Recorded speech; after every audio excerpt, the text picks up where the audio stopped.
Welcome, ladies and gentlemen, to another episode of Rise Urban Nation. It's your host, Terrell Simmons, and I got a special guest in the building today, Mr. Bob Hunter. How are you today, sir? Hey everyone, I'm doing wonderful today. How are you? I'm doing pretty good. So, where are you joining us from today? I am in Atlanta, Georgia. Oh, good old ATL. I Yeah. love. Look, I haven't been back there in a while. It's probably been, and I wasn't in the Atlanta area. I can't remember where I was at, but I remember the Waffle Houses. I remember it eating good. Any places that you recommend nowadays that your favorite eating place? Eating. There's a lot of them because I'm a bit of a foodie. I would have to say the Ticonderoga Club. That's where I would Ooh. go. Okay, I'm Yep. gonna put that on my to-do list. I'm a foodie too, so I like to get recommendations. Now, for those people who haven't had the pleasure of meeting you, sir, who is Bob Hunter? And I know that's a deep question, and you could take that as Yeah. far as wide as you want, but give the people an introduction. Who's Bob Hunter? Honestly, the answer to that question changes every month Uh-huh. because I'm still trying to figure that out myself. But the Bob that you're talking to today is the CEO of Oxford Pierpont and the subsidiaries. Mhm, Basically, we do business development, and our newest brand is My Business Credit, mybusinesscredit.com. mhm. So this Bob is the finance guy who's been helping who's been helping new businesses get financed. So the guy that sells money, that's who this Bob is. Nice, nice. Yeah, Now, how did you get into this business? Like, was it yeah. something that you researched and you're like, that's what I want to do, or did you fall into like, what's the No, story getting into this business? the pandemic forced me into this Get out of here. because we almost did not survive the pandemic over at Oxford.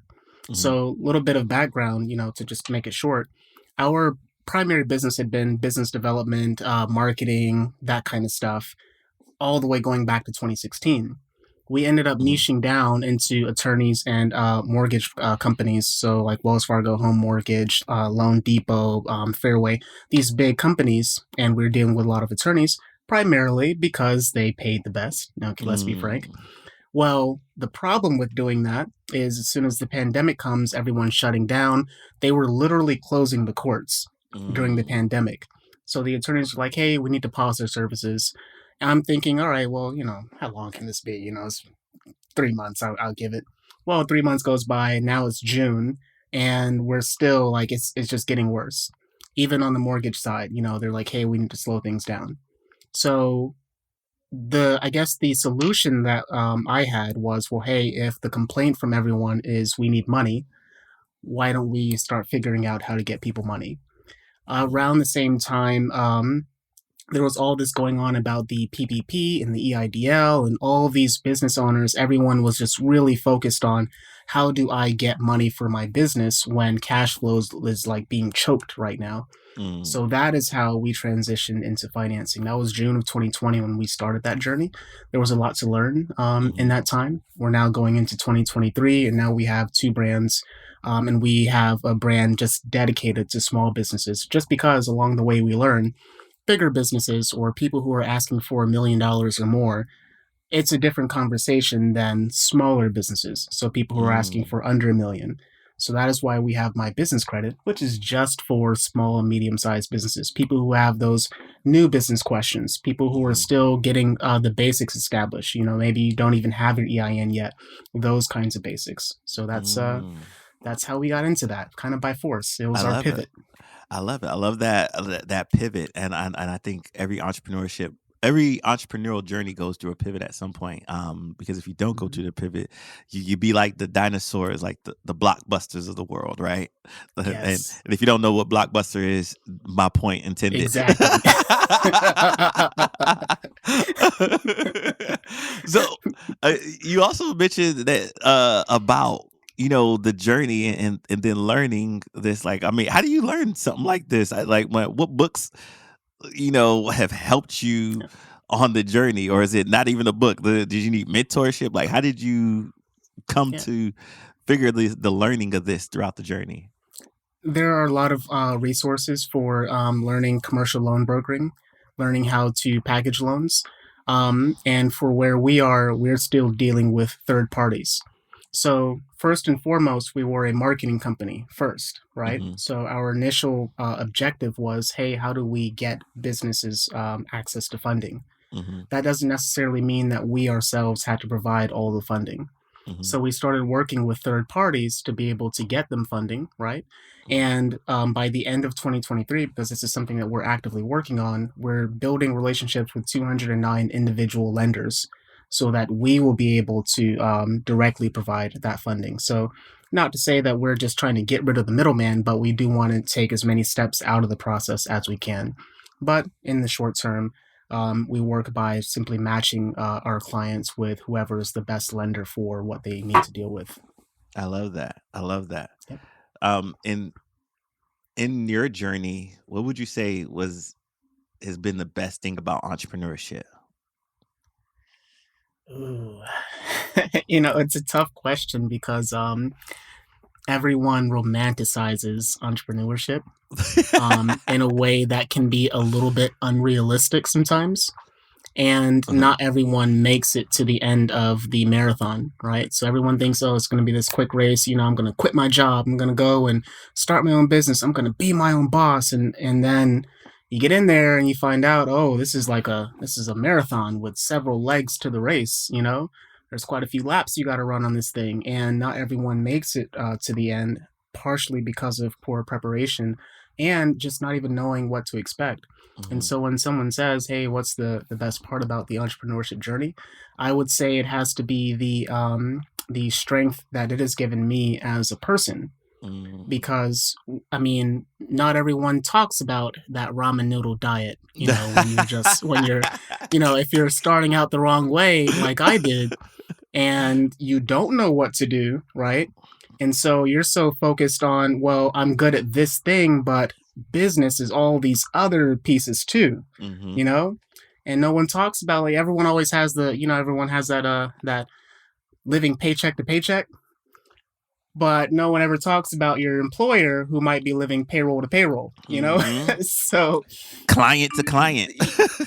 yeah, yeah, client to client, like hand to mouth. And so I'm glad that we're past all that stuff now. But I would say, again, the biggest takeaway for me being where I am now is that I did make it through all that, because there were Man. plenty of times that I really thought about, man, maybe a job isn't so bad. Mhm. you know, Yeah, and so that's real. so Thank you that's for where we are. not continuing the path of romanticizing it, but, because I Yeah. mean, there are some beautiful things about it, but Mhm. there is the journey, and the Yeah. struggle can be real at times, right? Yeah. I'm thinking about your journey because you talked about, like, having to pivot. You talked about some of those challenges and then the strength that it's Yeah. given you. So I'm wondering how do you deal with, like, difficult business, related news that directly affects you or your employees? Yeah. Um, I guess I have thoroughly embraced the concept of failure. Um, it's really a shift in mindset, because when you're, especially in the United States, I don't know how it is for other countries, but in the US, there's this very binary concept of pass fail. Mm, And in school, you get all your lessons up front, and then the teacher will test you on those lessons. In life and in business, it is the exact opposite. You get all your mhm, tests up front, and you get the lesson through the test, and very often you will have failed that test, and then you end up learning along the way, and then you are able to kind of retake this test mm, of life as long as you can continue surviving, and then you're able to be successful, and then you're able to help other people be successful. Well, having that mindset makes you very adaptable and flexible when it comes to news, right?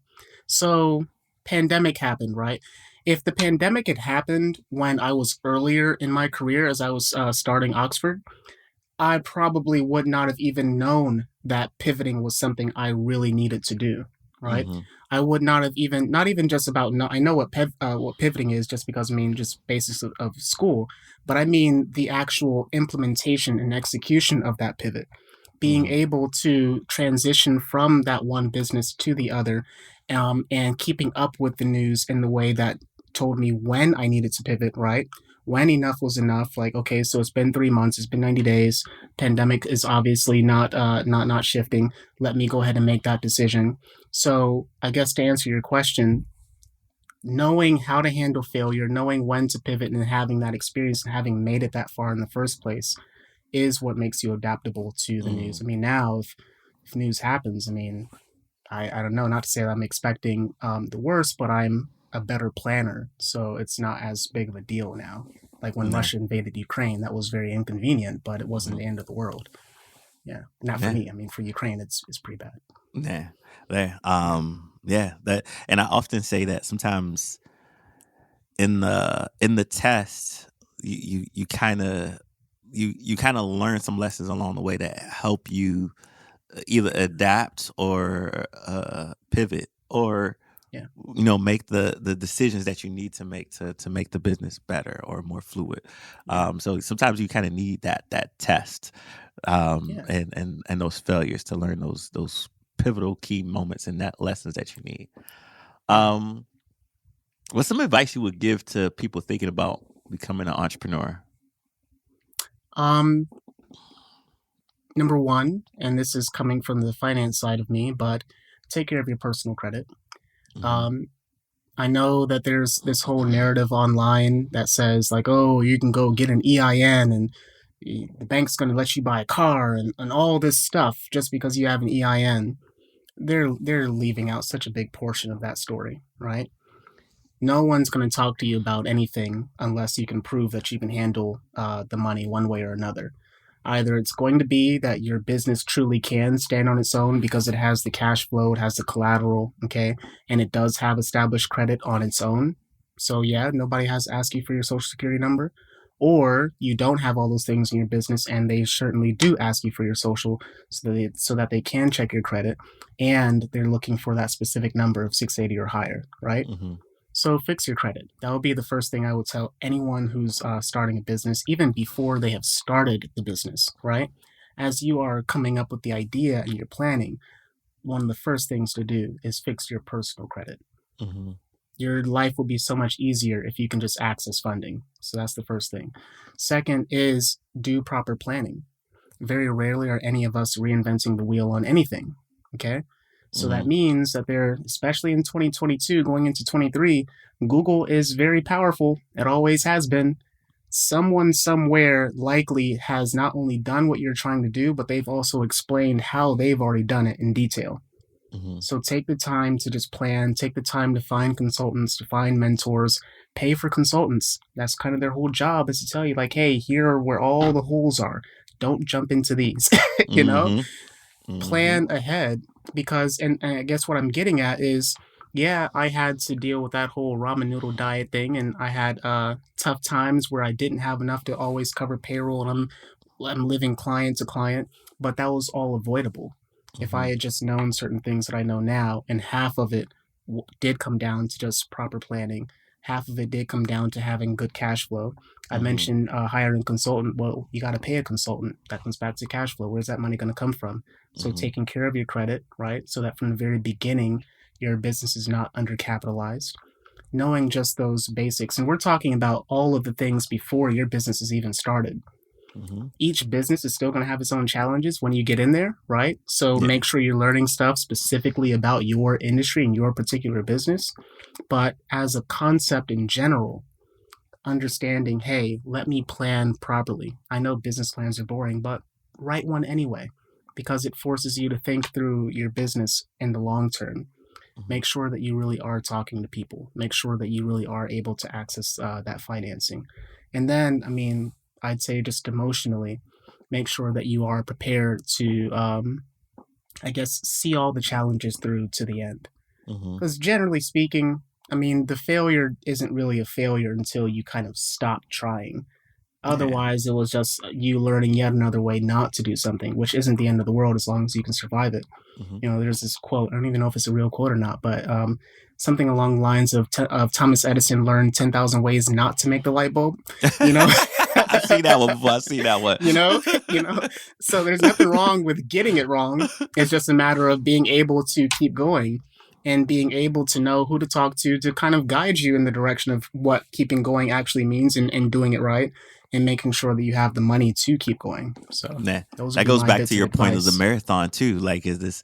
It's not a sprint; it's a marathon. And I think sometimes some people get so they fall in love so much with the ideal, the end idea of what they're creating, that they don't realize that this is about to be a journey. And that end ideal, you have to get that out of your head, because you might find in this journey that you need to pivot this idea to something else, and so you Hmm. can't fall in love with so much with that idea that you're Yeah, unwilling to learn the lessons along the way to pivot to what it needs to become. exactly.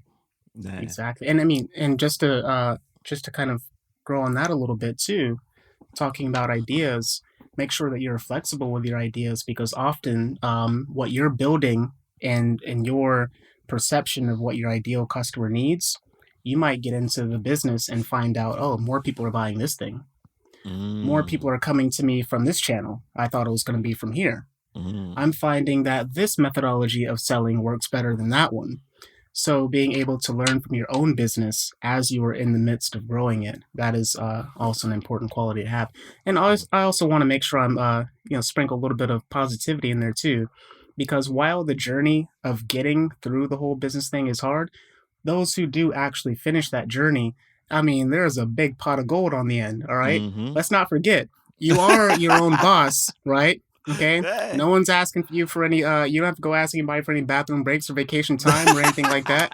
You know, you decide that, oh, I'm gonna go work from Thailand for this, next 3 months. You can do that, Yeah. but that is earned, right? And I always joke with people when I'm consulting. I always say, it's funny because half of what I do is so that I don't have to do anything. Yeah. That's you know, you put in all this work up front, right? So you don't have to do anything. I don't want to have to talk to anybody about anything unless I just wanted to, right? But you don't Yeah. have to. Yeah. So for those who actually make it, those who plan, those who took care of their credit, those who like actually saw their business through to the end, yeah, it's worth it. Let's. I mean, Yeah. money is still fun, Yeah. and you have the opportunity to help people. You can't help anybody if you're broke. So This is that true. is uh I that think is my you're perspective. preaching to the choir right now, because this is something that I just recently had a conversation with my team about. I was like, listen, because this podcast started off as a passion project, but from Mhm. that passion project grew a business, because people was like, all right, we want to partner with you on this, we want to do this, and if we want to sponsor something. I was like, oh, okay, this is now becoming a business, Yeah. and I was like, all right, if we're going to grow this business team, I want this to, I want this business to fit my lifestyle. Which means I don't want to work. I don't want to be clocking in hours day in and day out. Right.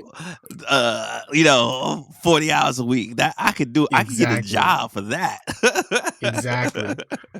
Exactly. The So only time it becomes worth it is if at the end of it, like you really are not having to do anything. I mean, yeah. it's funny because people complain about the 40 hours that they normally work for a typical Mhm, job, right? So 40 hours a week, that's the standard in the US.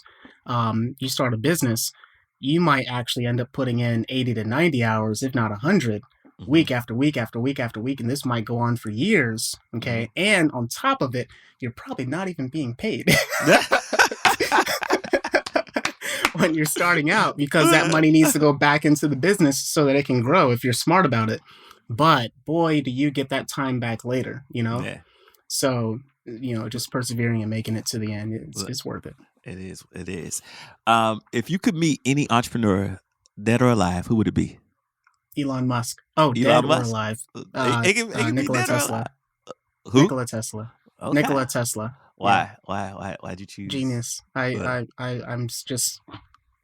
I would love to just know, what he knew. yeah. Even if I could just have a smidgen of that knowledge, or just to be able to like just be in the same room as he is, as he is going through his thought process, like that would have been just amazing. So yeah, dead or alive, Nikola Tesla. No. Okay.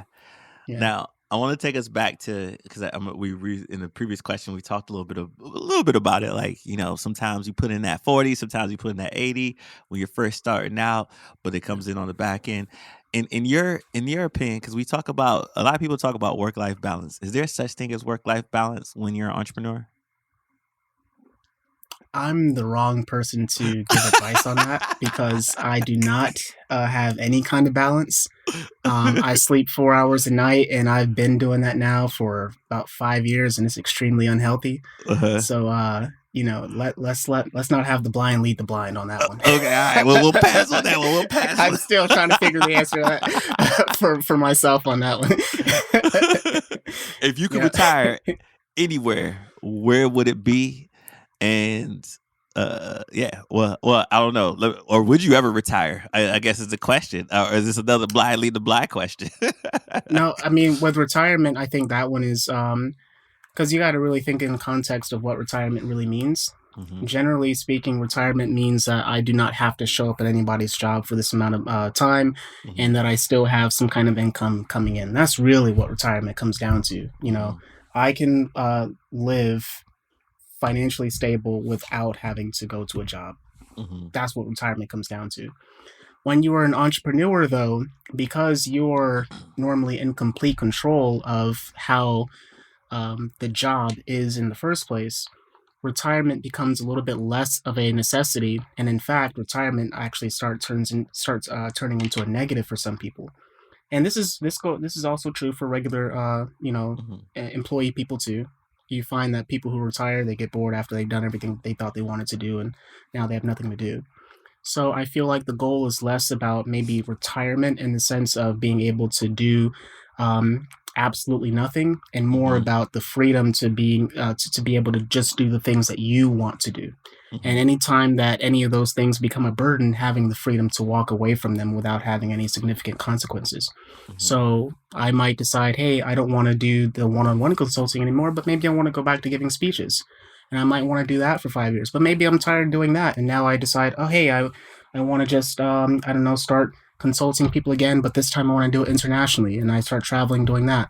At least I have that freedom to decide how I wanted to spend my time. So Hmm. that is kind of how I look at it without having to retire, so to speak. Gotcha. I Yeah. like that. Now, since you're a numbers kind of guy, I want to ask you how do you keep your spending targeted and on track? Because I feel like this is a thing that a lot of entrepreneurs sometimes struggle with, especially if they're not number savvy. Yeah. Easiest way I would put it is, and I do have a money chief, or I call her the money chief.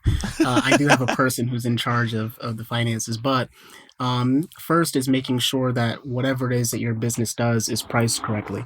And that Hmm. can be a really difficult thing to know when you're starting out, because you might have this inclination when you're first starting out to, oh, I want to get more sales, so I'm going to compete on price. I learned very early on that is not the way to do it, because literally the amount of effort it takes to get the sale from the more expensive person, it's almost identical to the amount of effort it took to get the sale from the cheaper person. Only the cheaper person, for whatever reason, always comes with more problems. Mm. And the more expensive thing, however it is that you price it, somehow those end up being your better customers. So Mm. pricing things right in the first place. If we're going to go for a more technical model of pricing, I think 300% is usually a good number. So calculating whatever your cost of goods sold is, so calculating exactly how much it costs to produce or provide whatever product or service it is that you have, and then multiplying that number by three. That is the least amount that you should be charging for whatever it is that you do. So making sure that you have at least that amount in there, that gives you your money for your taxes, that Hmm. gives you your money for your team, and that gives you your money for your product, so that you're not so tight on money in the first place. Um, and then finally, just being able to budget and do long term planning. So knowing that, hey, if I'm going to have this sales goal, not next week, but next month and next year and next 5 years, that means I can now plan more accordingly for how my money is being utilized today, and make sure that it's actually going into the places that it needs to go, so that when it's time for me to hit my 5 year targets, Hmm. I'm actually able to do that and maintain the capital that I need, and sorry, the cash flow that I need along the way. Yeah, I love that, and that almost reminds me of the work that you do up front to looking at what your ideal customer is, who they are, like building that avatar up, how much they're spending, and what are they spending it on. Um, Yep. I'm also wondering, like, does networking play a factor in that, like, to help you make sure that you secure that ideal client?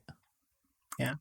That's another one of those things that I probably shouldn't get too deep on, just because that's something I struggle with because I am incredibly antisocial. I love sitting behind my computer creating things. I have this buddy. His name is Joe. Uh-huh. Joe is the kind of guy that we could just be out and just minding our own business. Joe's friends with everybody in the place wherever we went to. Right? Oh They're my having a party goodness. next week. All right. I am the type to create things, right? So, for example, I would never expect Joe to go and build software or design a whole website or go designing logos or doing all this stuff. I'm more technical. I'm good at what I know how to do, right? Mhm. But I'm still aware of the fact that this is a huge shortcoming for me because if I was more like Joe, I would be able to have way more connections. Now, luckily, Joe and I are good friends. Joe's always so quick to be like, hey, you need to meet Bob. Yeah. Bob is the guy. Bob is the one who can help you with this and with that. But I'm not able to really go and create those relationships for myself. I mean, I'm sure, let me not say I can't, because I definitely can. I just don't want to. That's the Right. key. I don't want to. So networking is important, but I'm not the one to speak on it because I don't even know how to really master myself But in the that's why way you that got I'm friends like able to Joe. do it. Exactly. Every, You know every- what? That's network with the people who will network for you. yeah, So, everybody needs a friend like Joe. yes, yes. All you Joe is my introverts guy, out there, man. find your Joe. That's going to help Yes. you get more business and help you stay streamlined and connected to what you need to Yeah. know. Find Joe. Exactly. I feel like we Exactly. Go just shot a find your commercial for Joe. Joe. Shout out to Joe Bradley from Upper Echelon Bartending. That is the guy. But I mean, it kind of also goes to a bit of having a symbiotic relationship with people too, because like I said, there are so many things that Joe cannot do that I can do tremendously. Mhm. Joe's not going to sit for 14 hours straight watching charts or researching this or learning that, but that's my thing. I will eat information up all day, right? So Mhm. everyone has their thing that they're good at. So just having your core team, each of you having just kind of like this separate skill that you're able to really bring to the table. That's what makes you all successful together. Yeah. Joe, he's that networking guy. I'm the technical guy. There might be somebody else who's like this super money guy. There might be somebody else who's just amazing at planning or amazing at creating things like coding. He might be an Mhm. artist. Whatever it is, find your team, and then you don't have to worry about it as much. Yeah, that's awesome advice.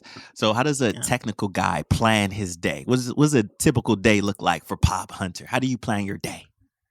Ooh, so first of all, the day is split between three companies. But my day is pretty consistent because I usually go to bed by midnight, and I wake up at 4 a.m. sharp.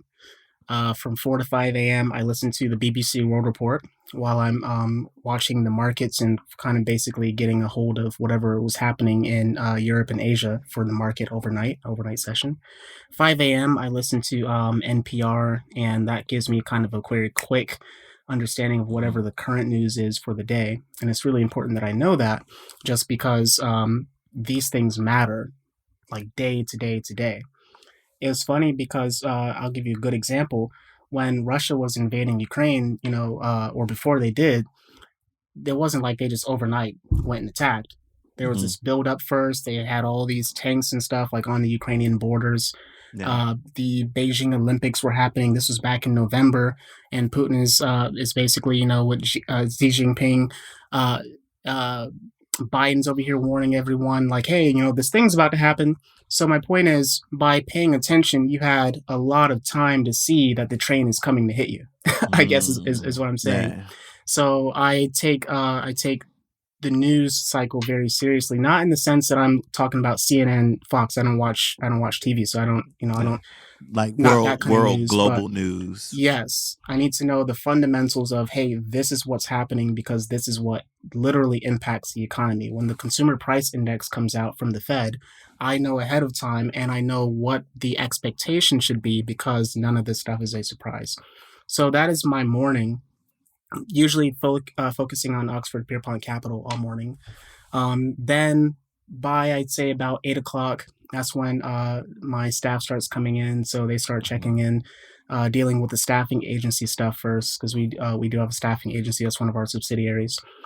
So they'll be letting me know. My manager will be letting me know, like, hey, this is what's going on with this person. This is who we're hiring.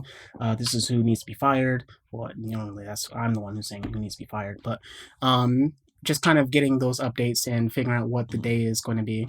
Sometimes that involves planning stuff, or it's not planning, but building stuff specifically for the staffing agency or for my business credit or for Oxford. Usually by I'd say maybe 12 o'clock, I'm dealing with clients on Oxford side because that's when everyone's up. Everyone's moving at that mhm, point. So we're dealing with anything that's related to sales, client customer service, all that stuff. That usually take me to about 4 o'clock, and then people start tapering off again. And so from about I'd say around because I do take a little bit of a break, so I'd say about maybe 5 all the way through to midnight. That's when it's me time mhm. again, but me time in the sense that I can work on what I wanted to work on. So I still don't Yeah, actually take a break. Yeah, that and so that gets me to midnight. that does. I'm glad you listen to BBC too. Yeah. I sometimes try to capture it too, but for different reasons.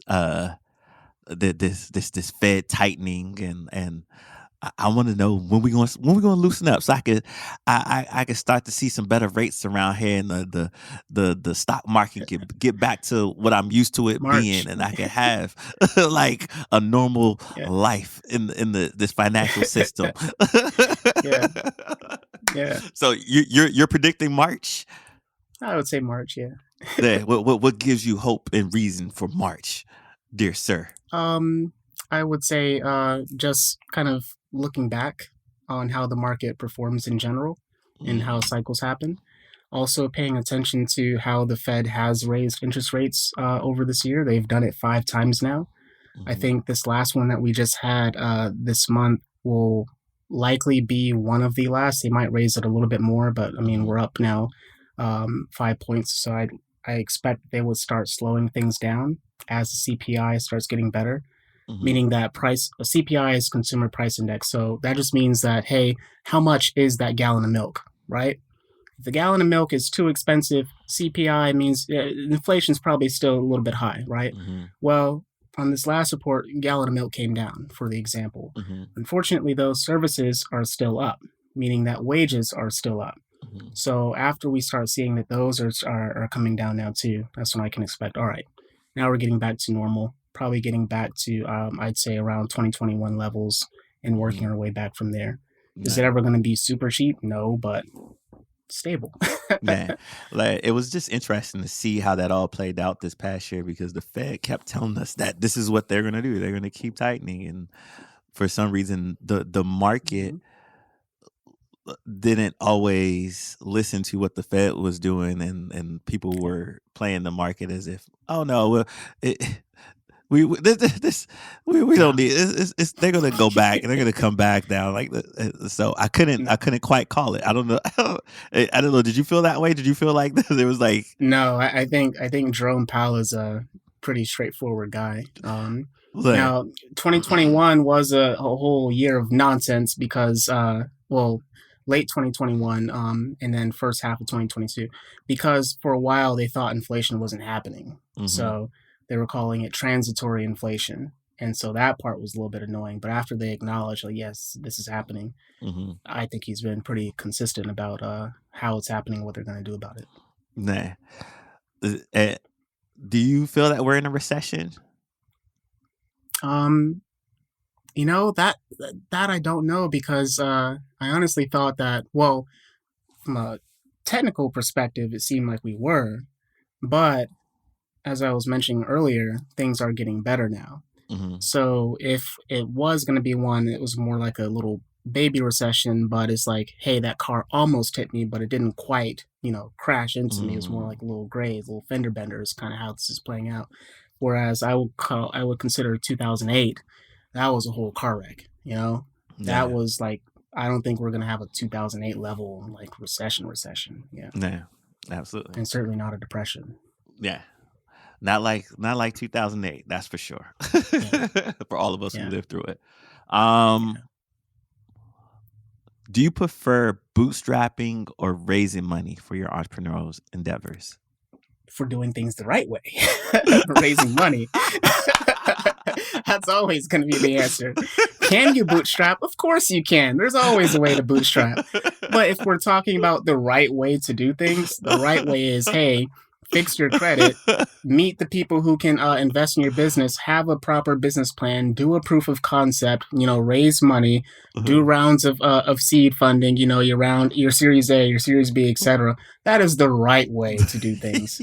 Now, is everyone going to be able to follow all those steps? No. So you still got to know how to bootstrap. Yeah. Right. If I had a choice, though, no, I would not have bootstrapped. I just told you about those ramen noodles.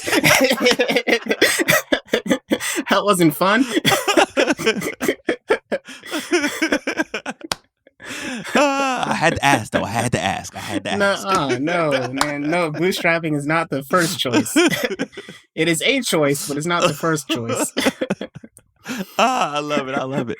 All right, so I'm this next series. I want to go through these questions, and let me give you some background till I'm asking the question, because I noticed that everybody who goes on their entrepreneurial journey, like whether, let's say, if I've been in the career for, I don't know, 20 something years and I decide to pivot, go into my entrepreneurship journey, like I have this vision, I have this plan, and I think, boom, it's going to be just like that.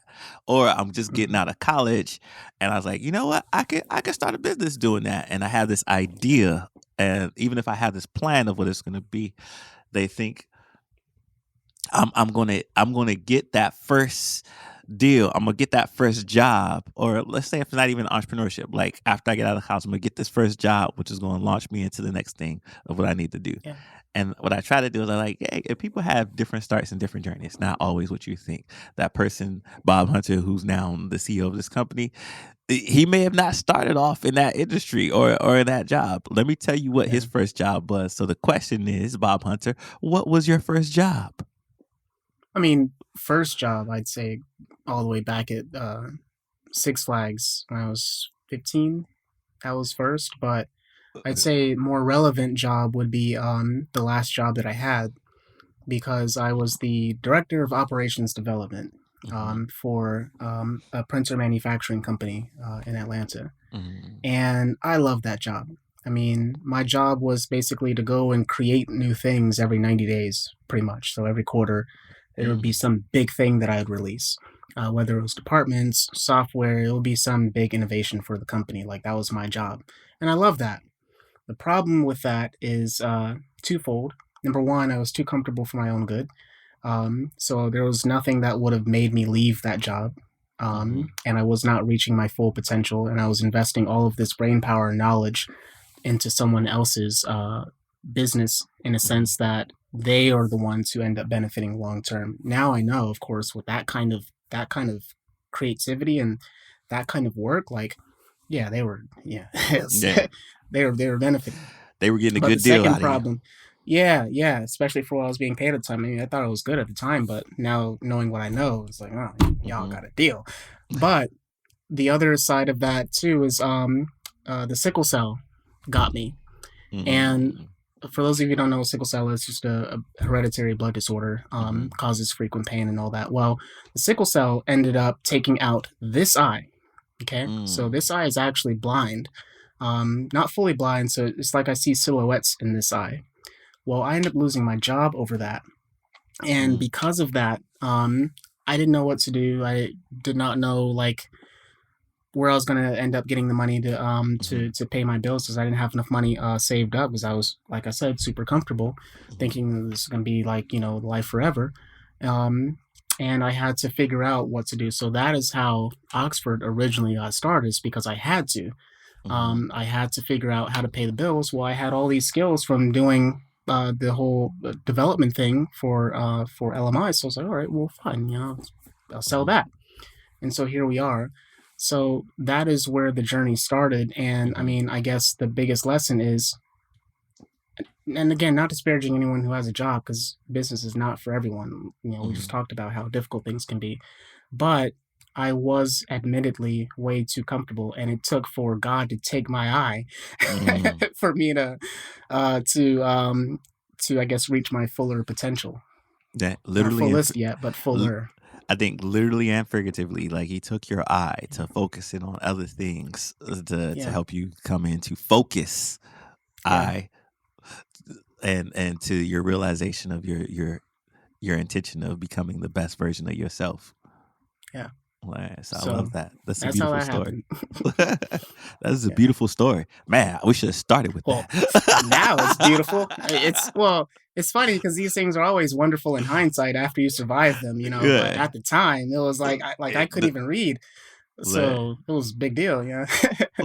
the struggle was real Yeah, when it's always a struggle when you're going through it, but it turns out to be a yeah, good testimony afterwards.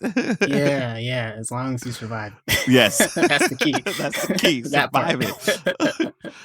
So with that new focus and transition, what would you say were like the first steps to really help you get into your business and build your business as a career? Um, so immediately after losing my job, one of my old bosses, he had started his own business because he had so just to take one more step back. So the company that I worked for, they had actually just been sold to another bigger company. Mhm, Okay, so the guy who exited from that first company, I ended up talking to him. He was the person who originally hired me all the way back in 2012, mhm, and so he puts me in touch with someone who became my first client. And I learned another hard lesson that way mm, because at that time, this one client, he was paying me, it was about $5,000 a month. And I'm like, okay, cool. You know, I got my own business and doing my thing. I was mhm, creating stuff for this guy. I was making like just whatever he needed. And it was great. Well, I put all my eggs into that one client's basket because once again, I was still too comfortable, right? So this is me having to kind of shed that employee mindset over time mhm, because when he ran out of money, just for his own reasons, now I didn't have anything. I hadn't invested the time into putting a process in place to go get other clients. And mm, so I went from having the one client that was providing me with $5,000 a month, which still wasn't enough, but it was like I was at least comfortable. We were able to pay the bills, right? mhm, To now we're zero. And so end up having to transition to the basics. I was like getting $50 for a logo, then ended up being like $200. Then it ended up being, oh, I can sell a website for $1,000. Oh, I can sell SEO for 2,500 a month, and on we go. So that is mm, how the business actually grew, kind of the hard way. mm. Yeah, thanks for sharing Yeah. those lessons too with us. What's one good lesson life has taught you through all this? Hmm. I don't know. I mean, I guess the biggest one would just be to just keep swimming. You know, Mhm. there's this movie. What was that? Finding Nemo. Yeah, I was Finding Nemo, where Dory Yeah, is just like, just keep swimming, just just keep keep like swimming. that was the truth. Like that was the Krabby Patty secret formula right there. Like she gave you the answer. Just keep swimming, Just keep because I swimming. mean, at any point there were so many times where I was struggling and I thought about just stopping. And honestly, the only reason I didn't is because at that point the money had become so disproportionate to what a job would provide Mhm, that even though I was struggling, those lump sums would eclipse what a whole month at a job would be. So mhm. there stopped being a point to me going and trying to get a job. Yeah. So as long as I could survive without health insurance, basically, I was like, all right, fine. I'm not gonna try to get a job again. But still, it was like, just what am I doing? Like, is this really what I want to do? I'm like so sick of this. Like, I'm over it. Mhm. But just keep swimming, just keep swimming, and here we are. Now it's like, oh, well, yeah, I Mm, guess it all worked out. yeah. So, That I think there's gonna be so yeah. many people who get inspired by your story, and I know there's several people that's probably passionate about like the work that you do and trying to figure out how to make it work. What's some like advice you would give to somebody like who's trying to start a career in your industry? Like how like what's some advice you would give to help them get started? Um, so there's three total. So there's staffing, marketing, and financing. All of them have the same common denominator, which is focus on helping people. That Mm, is the biggest piece of advice that I would say. Like, if you're genuinely trying to help somebody, not only are you going to do a good job for that person, okay, and you're going to have a loyal client out of them, but they're going to help you grow your own business because they will talk about you, Mhm. not because they got a good deal out of you or something, but because you genuinely help them, right? Mhm. Everyone that we're talking to in business in particular, everyone is just trying to solve a problem that is in their face, right? Mhm. If you're genuinely trying to help someone with whatever it is that your business does, it doesn't even have to just be my industry. This is for everyone. If you're genuinely trying to help the people who are your clients or your customers with whatever it is, even if we're talking about a t-shirt business, right? Mhm. That person is probably buying the t-shirt from you either because they feel like it's going to improve their self-esteem in a way that makes them look good, right?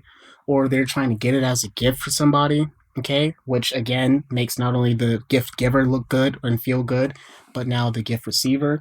You're still genuinely trying to make sure you're providing the best possible version of whatever it is that you do so that Mhm. you can help people. If you start with that most basic principle, then the rest of it does get easier because it becomes your guiding light to having a better business. It Mhm. becomes your guiding light to growing that business because you're doing good things and then good things continue to come to you from that business. And then Mhm. when these good things happen to you, to be grateful and to manage them accordingly. Because just because, there's this abundance of customers and stuff now, you still have to make sure that you are constantly reaching out to people and getting more customers, engaging with the ones that you already have, but also doing things to just continue bringing in more so that the well doesn't dry up, I guess, the well of money and good fortune. Yeah, I love that. Continue to do good business, and then business will Yeah.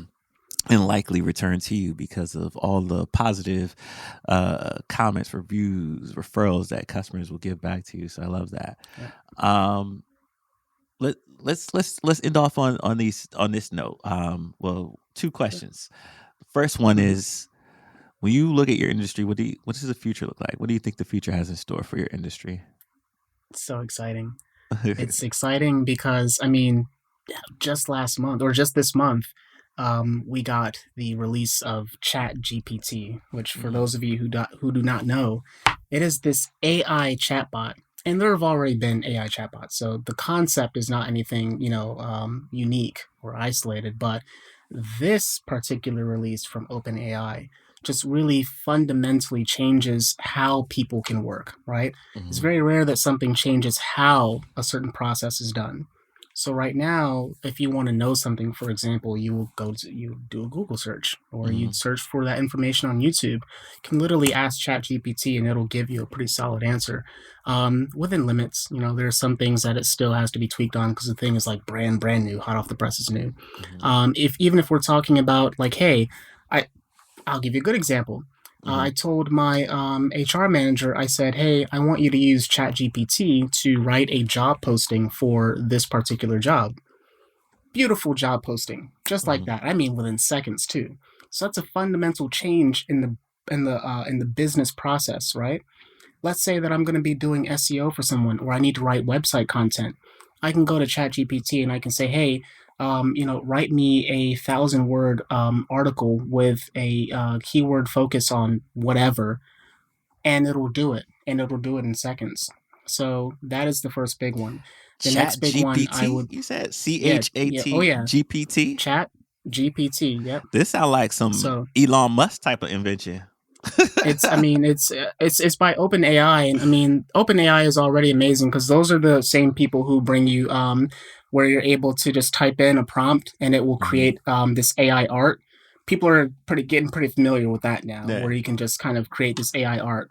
Well, now it will write for you, and I mean, it is like having your own personal assistant, but one that's actually useful. We're not talking about like how how Apple and Uh-huh. Amazon and Google, they always try to say like, oh, Siri and Yeah. Alexa, that's your personal assistant. If I want to set a calendar or a timer, but for actual stuff, like you know, This like ain't helpful to ChatGPT me. is, yeah. So ChatGPT is the assistant that we all deserved. Right. So it's I guess it's to answer your original question, what does the future look like? AI is just becoming so exciting and so useful, like so Mhm. fundamentally useful. ChatGPT can literally code a website, you know Mhm. like I mean, raw power. So that is where I see it. And I mean, getting into robotics, and Mhm. I could go off on a whole tangent about that. So let me Man, I'm not. about to go. I'm about But yeah, to. You don't know what you just did to me. I'm about to nerd out on this website. Like I had to see it for myself. I'm like, oh man, I'm you can about to. play with it for, it's still free too. It's Yeah, completely free. So you can play with it for hours. You can, I mean, you can tell it to write you a book. You can tell it to write you a poem. You can tell it to rewrite something. You can say, this hey, summarize the book, The Psychology of Selling by Brian Tracy, and it'll do it like this, instantly. So this might be dangerous for me. Like I might be on this thing way too long. you can. I mean, you really can. It's amazing. It's Oh useful. man. So what projects are you currently working on, and where can people find you? So right now our focus is on mybusinesscredit.com. Mhm. So that is again to get funding for small and medium business owners. Um, and I made the name super easy to remember, mybusinesscredit.com. Spent extra money on that domain, so definitely go visit it. I know how that That could be. domain was, yeah, domains are supposed to be like $11 to $15. You know, sometimes you get lucky. GoDaddy's having a sale, you get it for 99 cents. Uh, That domain was a few $1,000s, but right. it was worth it because it has become this amazing resource, and we're constantly adding stuff to it. So, one of the big gripes that I have with the whole business credit industry is if you Google business credit, there are all these people, or if you, especially on YouTube, there are Mhm. all these people who will help you for a very big fee. We'll show you step by step how to build up your business credit, and everything that you Mhm. need to do. Just buy my ebook, or buy this course, buy this program. And again, not knocking anyone's hustle, but Mhm. remember what I said about just fundamentally wanting to be able to help people. They're coming because they need the knowledge, they need the help. I wish someone would have told me what to do. So we're literally putting free resources on there every single week that will like just be there. So step by step how to build your business credit, we're going to give that to people for free. Right now there's a vendor database that we're supposed to charge, I think it's like $750 from, sorry, for. It's right there. It's Mhm. free. You can literally go to mybusinesscredit.com right now, click on resources, and all the vendors are right there. All Mhm. your business credit cards, you're trying to figure out like, hey, how do I start business credit? What credit cards can I qualify for? They're all right there. It tells you what the credit score is that you need. It tells you which reporting agency, like the kind of stuff that they go hide behind a paywall. Mhm. Again, not knocking other people's businesses, but for my business credit, I wanted it to be a resource, and all of that stuff is there on Nice. mybusinesscredit.com. Nice. Well, there you have it, ladies and gentlemen. If you're starting up a business or you started a business, you've never got your credit, go to mybusinesscredit.com. All the resources if you need help, support. Bob Hunter is your guy, or somebody on his staff is going to help you. I don't know if it's going to be Bob specifically. Sometimes. Sometimes. But Bob, it's been a pleasure to just have you on the show this morning. You gave us a wealth of knowledge. It was I really Thank you. enjoyed chatting with you. Any last words of the wisdom for people before we sign off today? I mean, this was fun. The key takeaway. I know I keep saying this, but fix your personal credit. Like, really focus on fixing your personal credit, because that'll make your life so much easier if you can just Mhm. focus on like, hey, if I can just get that 680 credit score, the conversation for everything else becomes so much easier. Like, Man, it's unbelievable how much more your business has access to just because your personal credit is sound. man. So Yeah. start with your personal credit first if you're just now getting out there, and then come see Bob and he can help you do the rest. Thank you again. This has been another Exactly. episode of Rise Urban Nation, and we'll catch you on the next time.